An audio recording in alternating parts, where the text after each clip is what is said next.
Warna-warni suara anak bangsa hanya di PPI Belanda Podcast.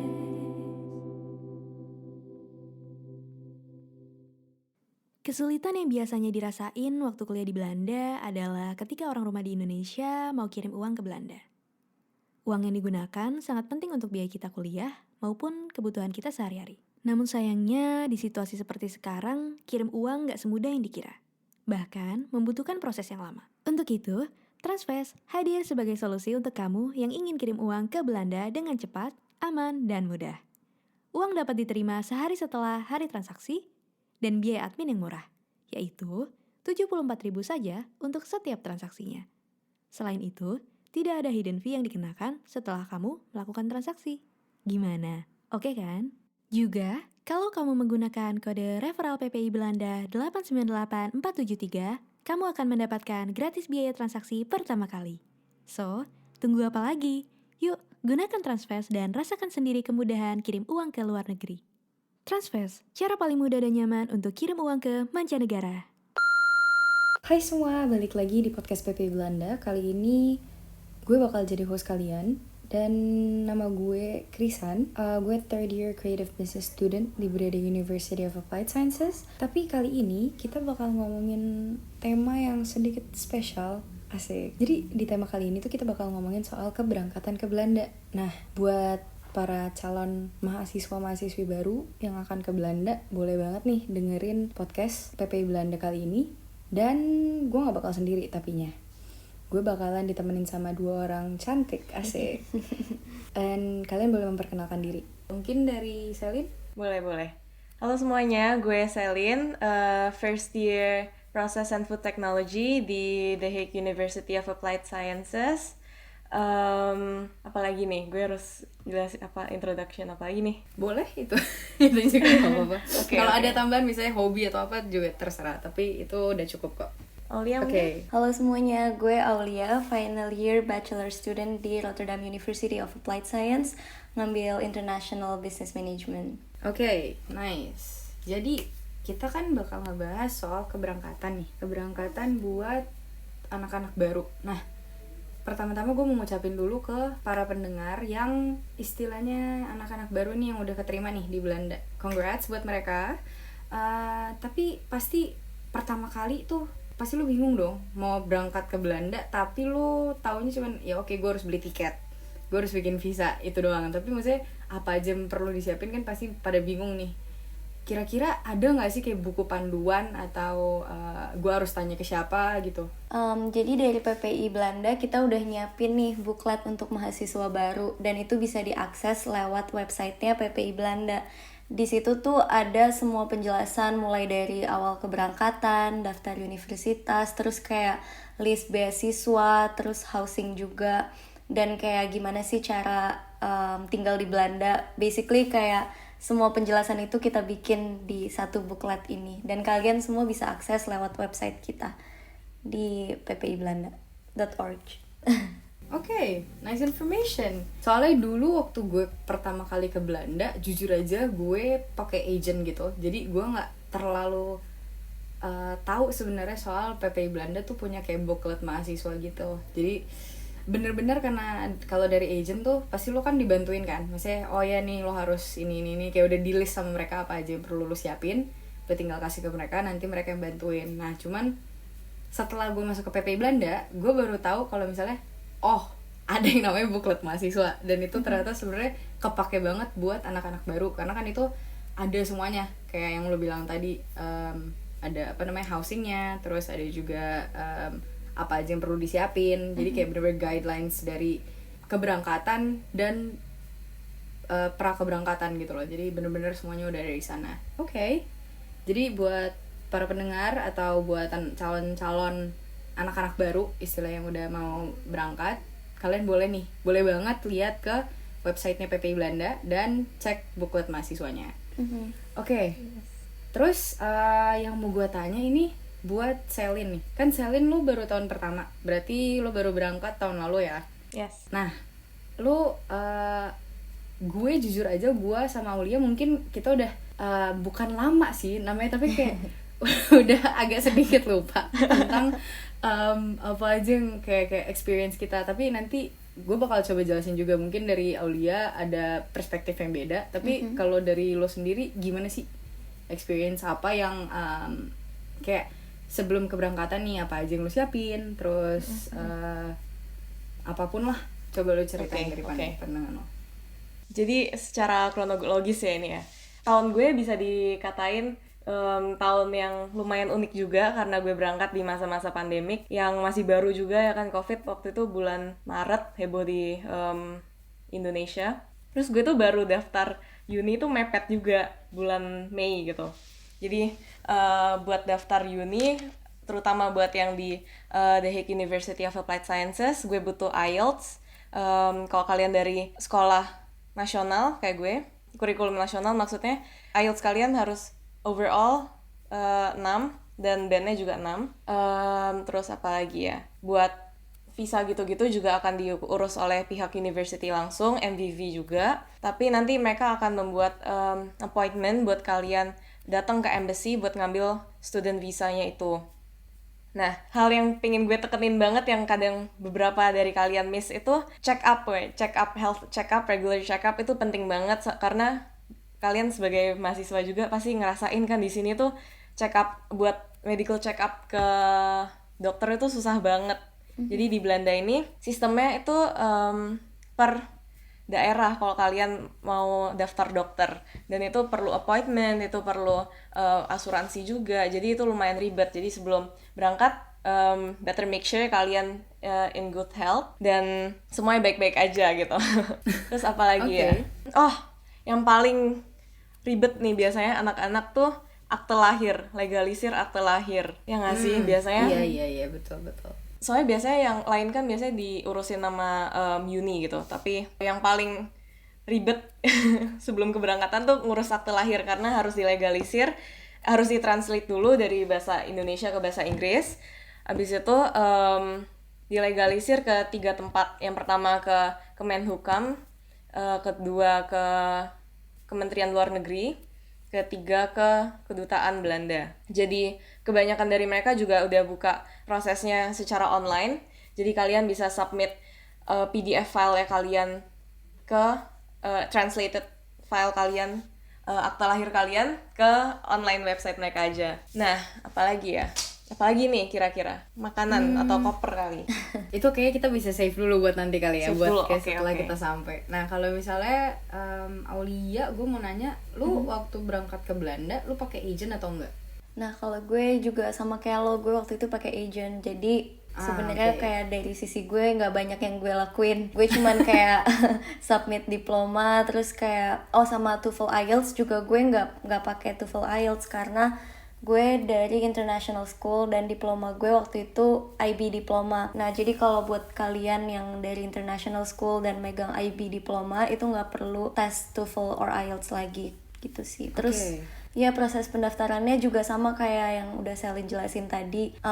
Bedanya kalau sama agent tuh udah diurusin dan kayak gue submit aja data-data yang diperluin, terus mereka yang bantu gitu loh. Tapi untuk misalnya kayak bikin appointment untuk legalisir akta lahir itu gue lakuin sendiri. Terus untuk bikin appointment buat ambil MVV visa ke kedutaan itu juga lakuin sendiri. Terus pas udah nyampe di Belanda juga semuanya harus dilakuin sendiri. Kayak agentnya tuh udah nggak ngurusin lagi kalau kita udah sampai sini. Bener sih, maksud gue yang gue ingat like roughly ini sebenarnya gue kan daftar pas gue kelas 3 awal.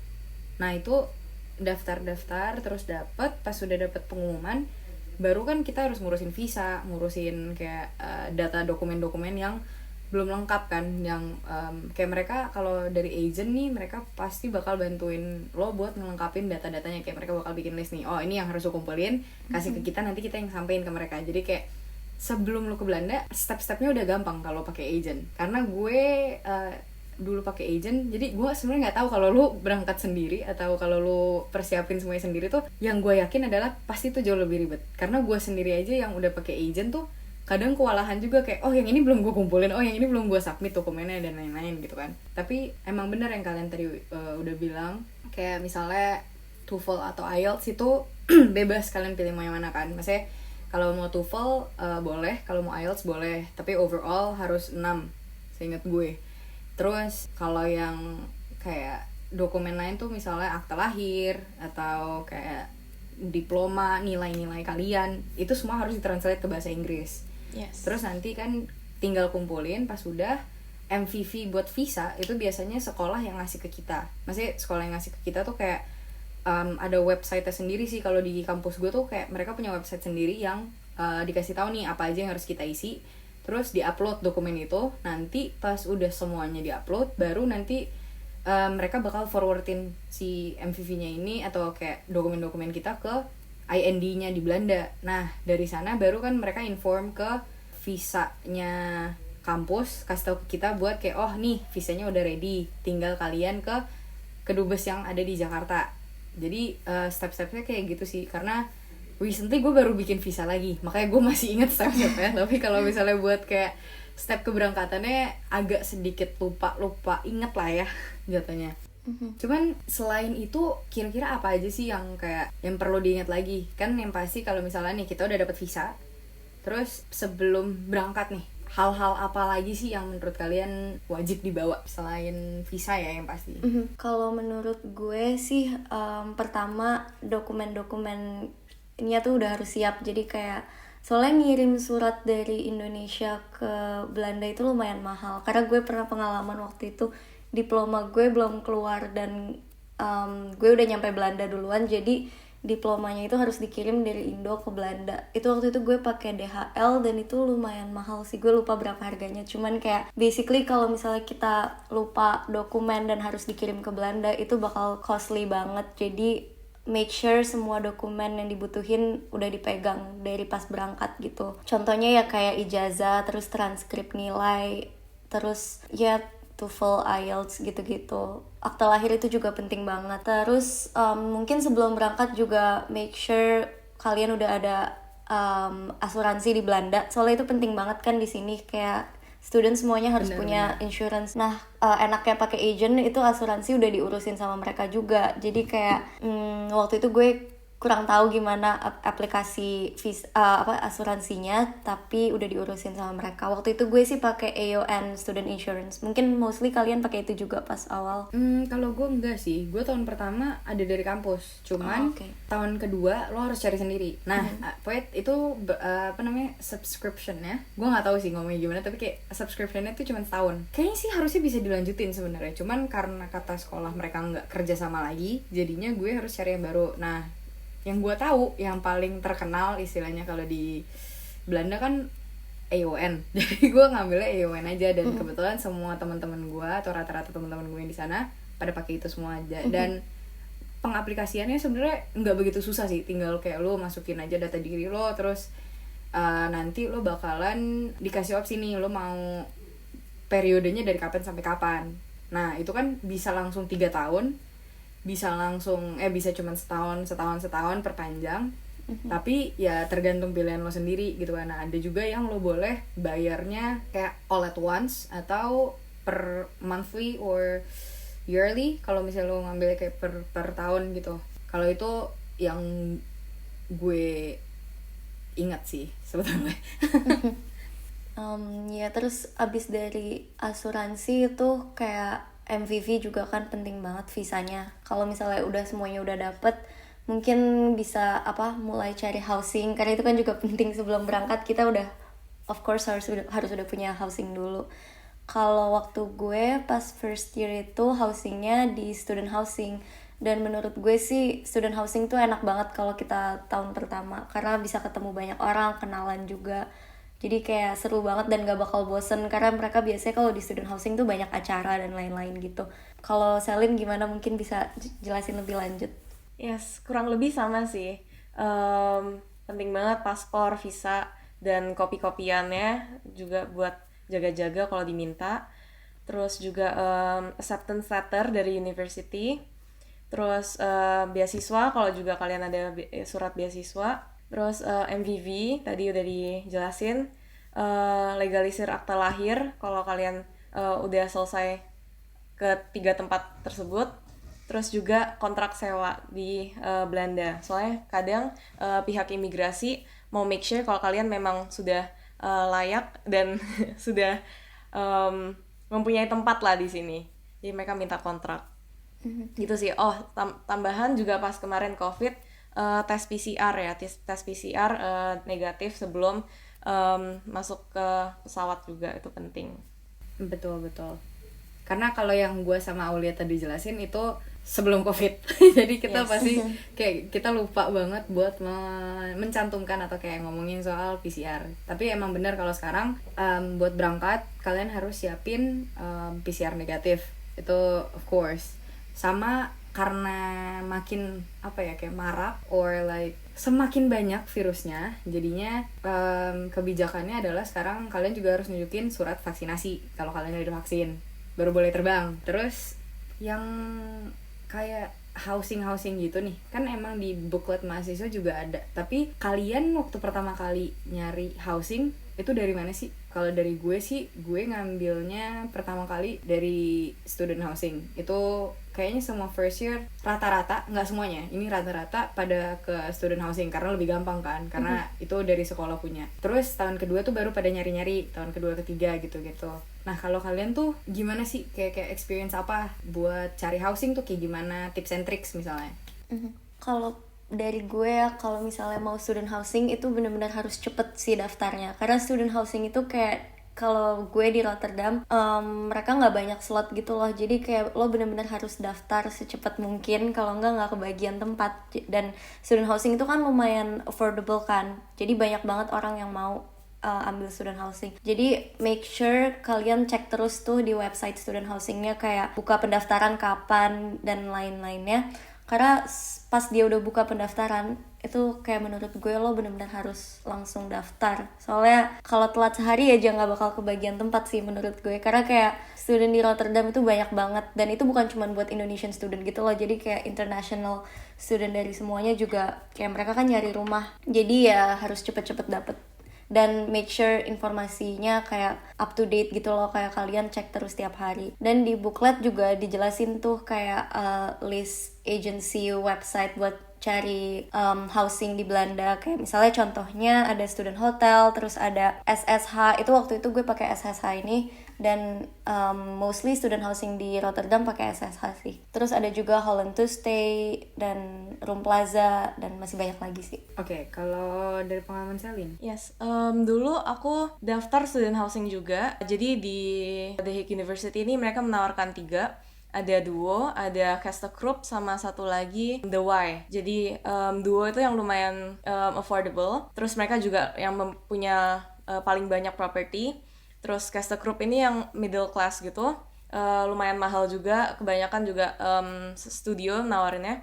Terus Kastekrop itu yang paling mahal, kebanyakan studio juga. The Y yang paling mahal ya. Dan kemarin gue apply-nya ke Kastekrop, tapi sayangnya nggak dapet karena properti mereka juga sangat terbatas. Bener banget kayak Aulia yang udah jelasin, di sini tuh susah banget buat nyari rumah. Jadi kalau mereka udah buka pendaftaran, langsung apply, dan itu pun nggak menjamin kalian langsung dapet.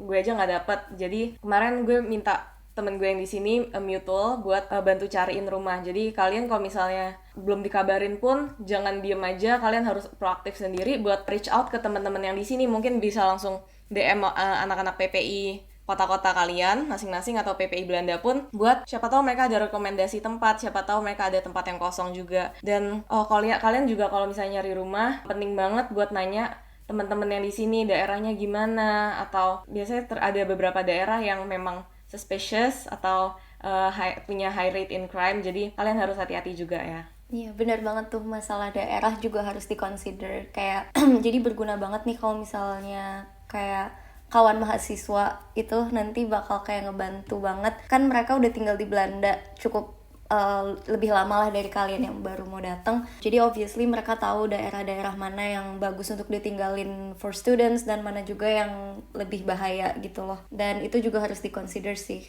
untuk kenyamanan dan keamanan. Yes. Bener banget.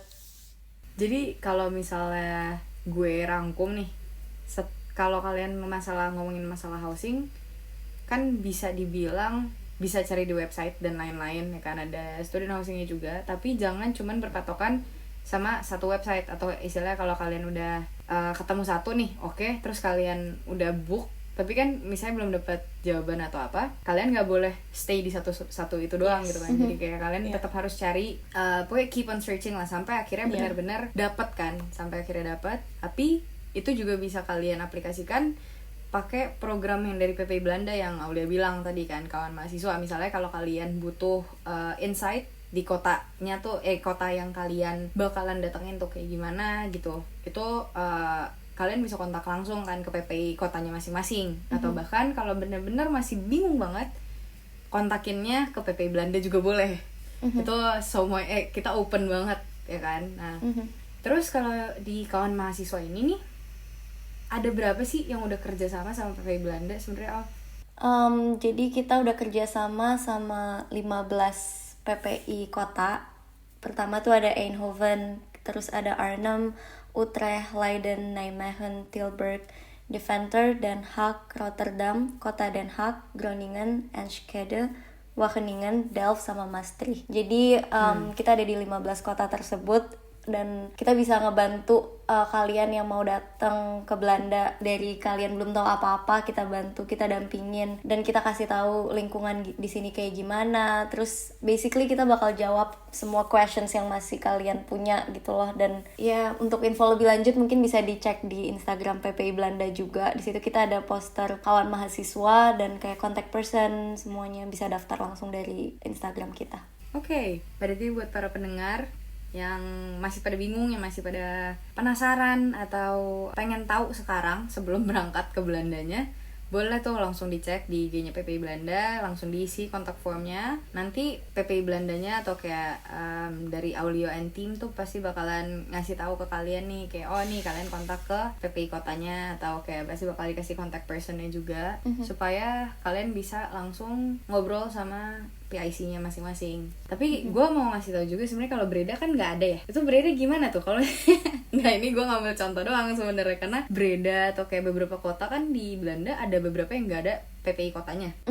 Itu gimana sih, kayak maksudnya pasti ada beberapa yang sebenarnya mau masuk ke kota sana tapi mereka juga bingung kan nggak ada PPI kotanya atau gimana gitu. Menurut lo langkah yang harus mereka lakukan tuh gimana kira-kira? Oke, mungkin untuk untuk kota yang nggak ada PPI di kotanya itu biasanya sih diarahin ke kota terdekat, ke PPI kota terdekat. Nah, kalau to be honest gue nggak hafal juga kayak harus kemana-kemananya, tapi untuk kalian biar tahu info lebih lanjutnya itu DM aja ke PPI Belanda. Soalnya kan di PPI Belanda kita punya hotline. Kalian tinggal di DM PPI Belanda dan tanya aja, kayak misalnya yang lo bilang tadi di Breda harus kemana, lo tanya aja, nanti pasti mereka bisa jawab dan bisa bantu. Kayak oke, lo reach out ke PPI kota yang ini aja gitu loh. Oke. Itu sudah menjawab sebenarnya, karena gue ngerasanya tuh masih banyak juga sebenarnya orang-orang yang ke Belanda tapi bukan ke kota-kota besar atau ke 15 kota yang tadi lo udah sebutin. Jadi mereka juga kan pasti mau cari informasi, kadang masih bingung gitu kan. Maksudnya kayak oh gue mau cari PPI kotanya, pas mereka cari di Instagram kok nggak ada PPI kotanya gitu kan. Jadi palingan kalau kalian benar-benar ke kota yang belum ada PPI-nya, kalian bisa langsung kontak ke PPI Belanda sebenarnya. Terus nanti bakal dibantu jawab buat ke PIC kotanya masing-masing. Oke, jadi to sum everything up, itu kita kan tadi udah ngomongin nih soal keberangkatan, kita harus siapin visanya, dokumen-dokumen, terus harus siapin IELTS-nya, acceptance letter, terus ya PCR negatif gitu-gitu kan. Oh, sama insurance. Insurance menurut gue yang harus kalian persiapin juga, soalnya kan kalau di Belanda insurance yang dari tadi kita udah sebutin juga penting banget di Belanda. Sama kalian harus siapin housing housing agreement yang kalian udah dapat sebelum kalian ke Belanda. Nah setelah itu semua, beli tiket pesawat yang pasti, ya kan? Karena kan nggak mungkin kalian mau berangkat ke Belanda tapi nggak ada tiket pesawat, visa udah jadi. Oke, terus kalau udah beli, kalian berangkat. Nah pas udah sampai di Belanda, apa yang harus kita lakuin pertama kali? Maksudnya setelah keluar dari imigrasi, ngambil bagasi dan lain-lain, kalian ke kotanya kalian masing-masing, what's the next step? Mungkin menurut gue yang harus kalian ngerti dari awal itu rute sama transportasi. Itu penting banget ya. Abis dari Skipol keluar, kalian bingung harus kemana, itu udah harus dipikirin dari awal, kayak transportasinya gimana, naik train gitu, itu caranya gimana, dan lain sebagainya. Nah biasanya tuh kalau gue personally waktu pas awal baru datang, itu dari kampus gue ada program kayak student pick up service gitu. Jadi gue dijemput sama senior di kampus gitu. Nah itu enak banget sih, jadi mereka jemput gue di Skipol, terus kita ketemu di Skipol, dan mereka anterin ke student housing gue juga. So it's really nice. Tapi kalau untuk sekarang gue nggak tahu ya programnya gimana, karena kan lagi COVID gini, gue nggak tahu kalau student pick up tuh ada atau enggak. Tapi harus dicek sih. Oke. Dan bisa tanya juga mungkin ke PPI Belanda, karena kan program kawan mahasiswa kalau misalnya memungkinkan bisa juga tuh jemput kalian atau gimana. Mungkin bisa ditanya-tanya lebih lanjut juga. Itu bisa jadi option lain. Oke. Kalau dari Selin sendiri nih, yang pengalamannya tergolong baru, terus pas lagi COVID. Nah, kira-kira pas lo sampai, lo ngapain? Maksudnya sebelum lo ke kota lo, kan ada beberapa persiapan juga kan sebenarnya. Sebelum lo sampai ke kota lo, terus tidur di rumah baru lo, itu tuh apa aja sih step-stepnya? Oke. Jadi pertama pas kita nyampe di airport, kita tuh diminta untuk fill in form gitu kalau kita bebas COVID atau enggak. Kita akan mematuhi sistem karantina 14 hari kalau nggak salah, waktu itu masih 14 hari. Jadi kita akan self quarantine di rumah masing-masing selama 14 hari. Dan setelah itu kita nunjukin itu ke pihak imigrasi. Jadi pas kita ngasih paspor, kita juga ngasih itu. Terus kita boleh keluar gitu aja. Di situ kita langsung dijemput oleh PPI Den Haag. Waktu itu PPI Den Haag yang jemput kita. Soalnya kita bener-bener belum ada apa-apa nih ya kan. Kita jadi kita naik train, terus kita diantar ke housing masing-masing, pakai mentor masing-masing juga. Setelah itu kita kumpul dulu di sentrum buat beli SD card, buat beli SIM card. Yes, SIM card Belanda. Terus juga beli beberapa groceries buat karantina selama 14 hari itu. Jadi abis selesai belanja-belanja itu, kita langsung masuk self quarantine. Nah setelah itu kita juga boleh keluar buat PCR atau swab test juga. Jadi kalau misalnya hasil kalian negatif, self quarantine itu boleh berkurang durasinya menjadi sekarang durasi fullnya tuh 10 hari. Kalau kalian hasil PCR-nya negatif, kalian boleh cuma 5 hari aja karantinanya. Dan ini kemarin beberapa anak-anak juga ada yang nanya ke KBRI, kalau misalnya udah vaksin di Indonesia masih perlu PCR atau karantina nggak Kak di Belandanya? Itu masih. Jadi kalian nggak bisa di waive karantina dan PCR-nya gitu. Benar.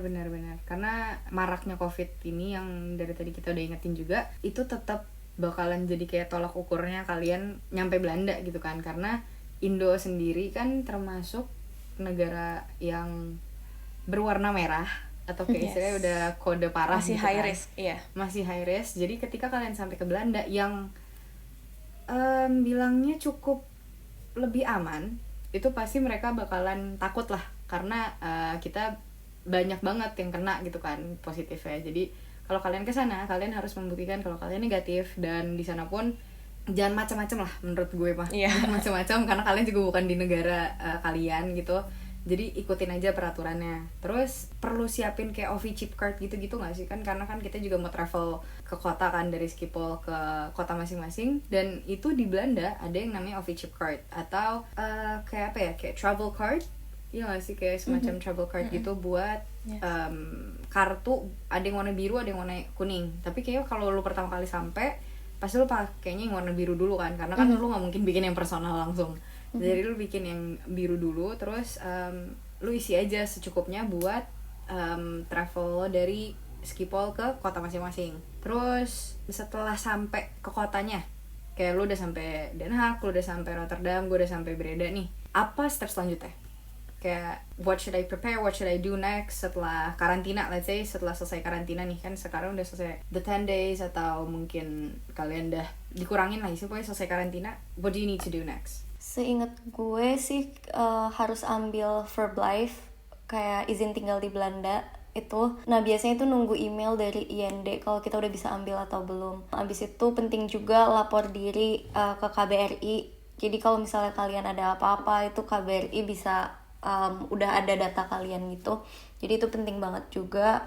Terus kayak mungkin apa ya, orientasi kampus gitu, tapi gue nggak tahu nih kalau misalnya lagi COVID kayak gini ada atau enggak acara-acara di kampus. Basically itu aja sih. Ke Hemente juga perlu kan ya? Ke Hemente. Nah, ya itu sama Yes, itu sama kayak yang Verbalife tadi bukan? Mungkin Salim bisa jelasin. Kalau gue jujur aja udah lupa sih. Iya, tambahan itu daftar juga, kita harus daftar diri ke Kemente. Jadi Kemente itu lebih kayak city hall di setiap kota kalian masing-masing tempat kalian tinggal. Jadi untuk ke Kemente itu hal-hal yang perlu kalian bawa adalah akte lahir yang telah dilegalisir itu, juga paspor, visa kalian, apalagi ya, kontrak rumah, terus scan atau fotokopi dari yang pemilik rumah itu. Jadi kemarin gue bawanya itu aja buat Kemente Raisway. Mungkin buat lebih lanjut kalian bisa langsung call atau email Kemente kalian masing-masing juga. Dan bikin appointment karena sekarang juga lagi COVID. Jadi mereka buka untuk appointment sesuai slot mereka, sesuai slot yang tersedia. Nah dari situ setelah kalian sudah ngurus di Kemente, kalian setelah 3 atau 5 hari akan dapat BSN number. Jadi itu adalah nomor kalian, nomor kependudukan lah di situ. Di sini namanya nomor kependudukan kalian yang dapat kalian gunakan untuk apply bikin bank account atau bikin OV chip card yang personal juga gitu-gitu. Jadi kalau udah dapet BSN tuh gampang kemana aja lah ya. Maksudnya kayak Yes. memudahkan kalian di Belanda Iya. gitu. Karena itu udah kayak nomor induk kependudukan kalian di sini. Iya. Jadi tinggal, pasti kan karena semua tempat atau kalian misalnya mau bikin card atau mau bikin OV chip card itu pasti membutuhkan si BSN number ini. Jadi kayak bener-bener BSN number ini jangan sampai hilang. Suratnya Kalaupun juga. hilang, Iya. iya, kalaupun Suratnya jangan hilang hilang. masih bakalan bisa ditanyain lagi sih sebenarnya. Cuman kalian harus bikin appointment lagi atau kayak nanya aja langsung ke merekanya. Oh ya, itu juga perlu, BSN number ini perlu buat daftar general practitioner atau dokter di sini. Oke. Jadi kan tadi lu bilang nih Sal, kalau misalnya lu datang pas masih COVID nih, kan? Pas masih COVID. Terus lu harus karantina. Kan kalau karantina berarti meskipun ini self quarantine ya, kayak lu mandiri, lu nggak harus nyewa hotel, nggak harus apa kayak di Indo, tapi pasti lu bawa hal-hal essential dong sebelum lu berangkat ke Belanda nih. Terus kalau lu self quarantine ya karantina gitu loh, you can't go out, you can't buy things. Jadi apa yang lu siapin? Apa yang hal-hal penting apa nih yang harus dibawa dari Indo ke Belanda? Yang paling penting itu obat-obatan pastinya. Kalau kalian punya penyakit-penyakit khusus, penyakit-penyakit personal kalian, bawa obat-obatan kalian. Soalnya obat-obatan di sini lumayan susah buat dijangkau. Dan balik lagi kalian juga perlu dokter, resep dokter gitu-gitu yang lumayan ribet prosesnya. Jadi obat penting, terus juga makanan yang kalian bener-bener gak bisa lepas gitu, itu bawa. Tapi jangan banyak-banyak juga karena di sini di Belanda kalian bisa beli setelah karantina. Nanti ada Oriental, itu Asian supermarket yang banyak banget kayak Indomie segala, micin segala juga banyak di situ. Jadi gak usah bawa dari Indonesia. Hiburan penting selama berapa hari. Udah sih paling itu doang. Dan juga kalian di sini kemarin sih gue dikasih kesempatan untuk belanja sih. Jadi sebelum masuk karantina gue belanja dulu groceries yang lumayan banyak. Oh, terus juga housing gue sekarang mempunyai peraturan baru. Kalian kalau misalnya karantina, mereka bisa nyediain makanannya. Jadi tergantung housing kalian juga. Oh, keren juga housing lo. ada opsi gitu. Oke, sebenarnya di Belanda itu emang ya bebas gitu kan, karena kita juga karantina mandiri. Jadi pinter-pinternya kita aja gimana cara buat menghabiskan waktu karantina itu dengan baik. Dan juga berarti kita harus bawa barang-barang yang kayak makanan yang kita suka nih, karena kan kita nggak boleh kayak keluar sebebasnya kita. Jadi pesannya berarti bawa makanan yang kalian suka banget. Terus hiburan as in kayak box atau mungkin games atau hal-hal kecil yang kalian suka yang buat menghabiskan waktu kalian. Sama kalau misalnya di housing kalian ada peraturan yang kayak Selin punya housing, berarti kalian aman lah. Karena dari pihak housingnya bakalan kasih kalian makanan, atau itu makanan udah jadi atau kayak kalian harus Iya, ngelakuin? makanan kayak udah jadi gitu. Oke. Oh iya, kalau misalnya kalian mau traveling ke sini di masa pandemi kayak gini, biasanya tuh di Instagram PPI Belanda selalu ada COVID update itu dicek aja sering-sering, kayak biasanya mereka jelasin peraturan untuk traveling ke sini gitu-gitu sih. Mungkin kalau dari gue itu aja sih. Tapi kalau misalnya kalian mau kayak list lebih jelas kayak apa yang harus dibawa, terus dokumen-dokumen apa aja gitu, bisa dicek di booklet. Karena menurut gue di booklet tuh itu udah lengkap banget, udah ada semuanya penjelasan dari awal sebelum berangkat, terus pas di Belanda harus ngapain, terus penjelasan mengenai OV chip card itu juga ada di booklet. Oke, jadi buat para pendengar PPI Belanda podcast, kita udah ngebahas nih beberapa hal tentang kayak keberangkatan, apa yang harus dia siapin. Jadi buat ngerangkum semuanya, kita harus siapin visanya.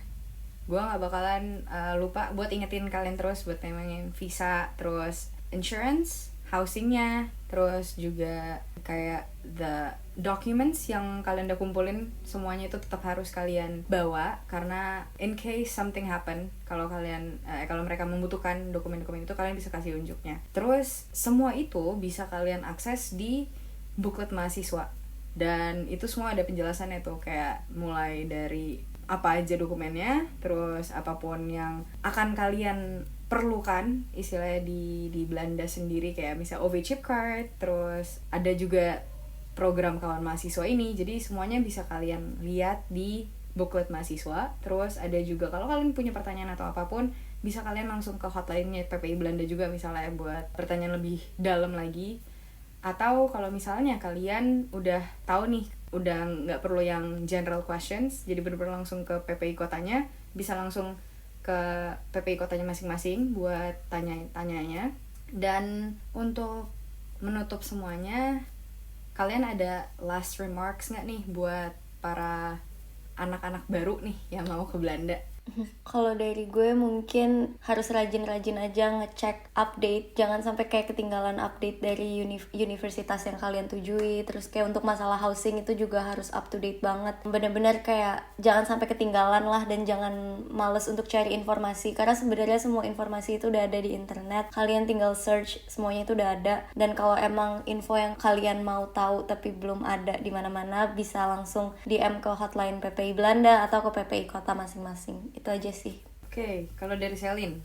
Yes, dari gue bener banget, gue setuju dengan Aulia. Jangan males buat nyari, kalian harus proaktif sendiri mencari informasi-informasi yang terupdate, terutama karena masa-masa COVID ini yang situasi atau peraturan terus berubah ya kan.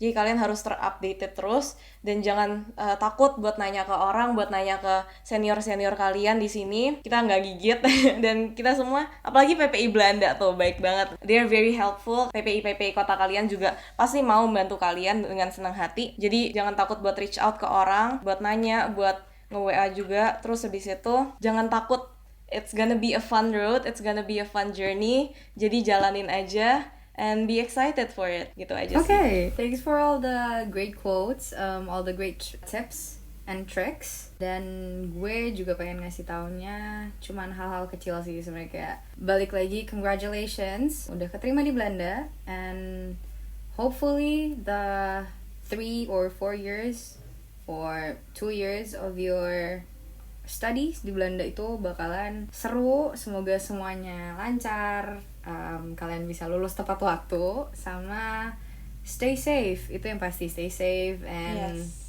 pokoknya semangat terus, stay healthy and stay positive yang pasti. And I guess that's it for today's episode. Sampai jumpa di episode selanjutnya bersama podcast PPI Belanda, dan see you. See you. Bye. Bye. See you.